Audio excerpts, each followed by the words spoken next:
How's it going? ITL 530. This is week 3, discussion 3. We're talking about classroom resources here.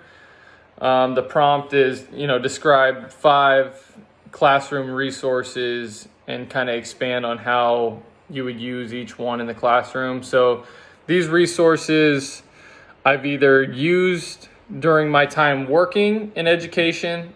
I've worked as a special ed aide before becoming a campus supervisor on campus. I have not yet student taught, but I've had a little bit of experience observing PE teachers at the high school that I work at. So with that said, and some of these things I was exposed to even back in grade school and elementary school. So these are just some of the things where I thought, they were most helpful to me, both as a student and as an educator. So the first one, I've used mood meters a lot. It's kind of just the initial check-in, first day of you could do it every day or, at the beginning of every week on a Monday, just kind of checking in with where everybody is emotionally, how they're feeling, where their mental space is at. It gives us a little bit more awareness on how to approach different situations in the classroom and how to speak to every student individually. If you know someone's going through something, or maybe they check in with the sad corner of the mood meter, we can be more conscious of how we go about having a conversation with that individual. The second one, we're living in a super technological world these days. Everybody is exposed to social media. I think it gives educators nowadays an opportunity to utilize it to help our students learn. Everybody wants to be digital. A lot of students are bringing iPads with the pencil to school now. I'm seeing a lot of that.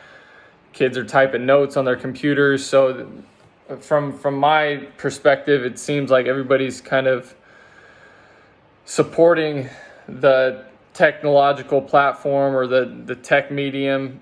So with that said, apps like Kahoot is a big plus in education when it comes to study guides or preparing for tests. I think it's a great way to utilize social media to increase or optimize learning efficiency. Third one, this one is kind of just a blend of some of the stuff that I was exposed to when I was going to school, but we always spent like 15 or 20 minutes, especially if this is like a language arts classroom. We did like short little book clubs, maybe of 3 or 4 people. It wasn't a very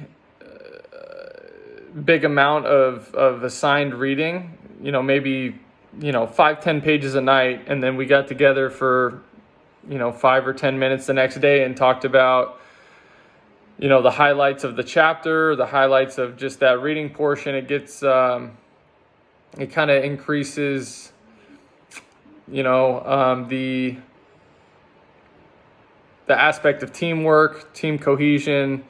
Students can collaborate and just increase self-awareness and self-responsibility, because everybody is assigned. If they don't do the reading, they can't collaborate in the discussion.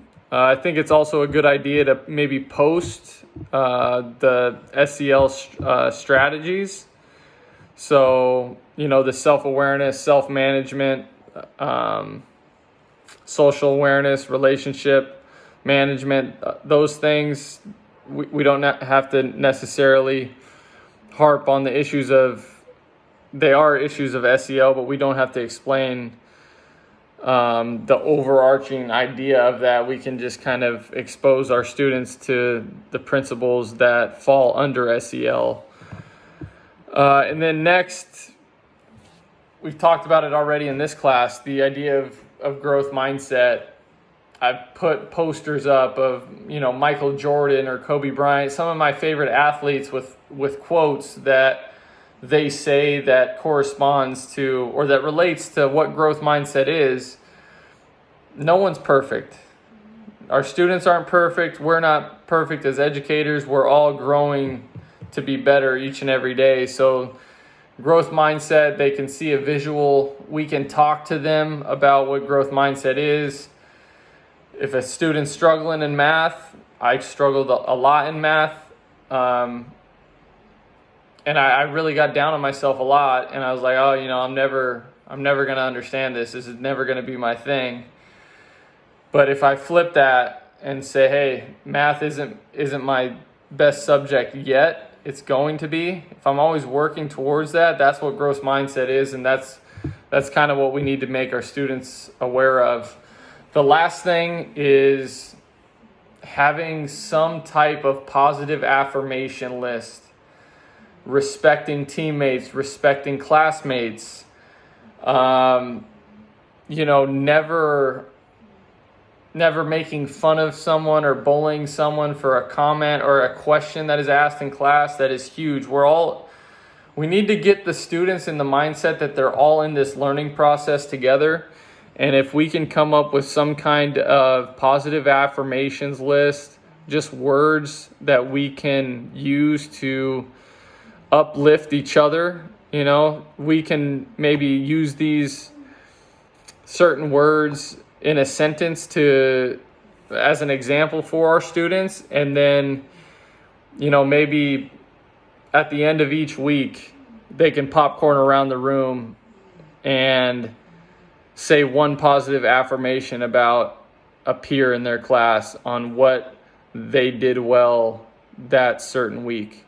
So these are the 5 resources that I would use. Again, I'm in physical education, so some of these I can't actually put up on, walls and stuff like that. But they're things that I'm always thinking about. I'm always trying to get kids more comfortable, and I want to make them feel safe, because when they are safe, they are way more apt to be in a better headspace to learn and to grow academically. So let me know what you guys think. Again, always appreciate your feedback. Have a great week 3.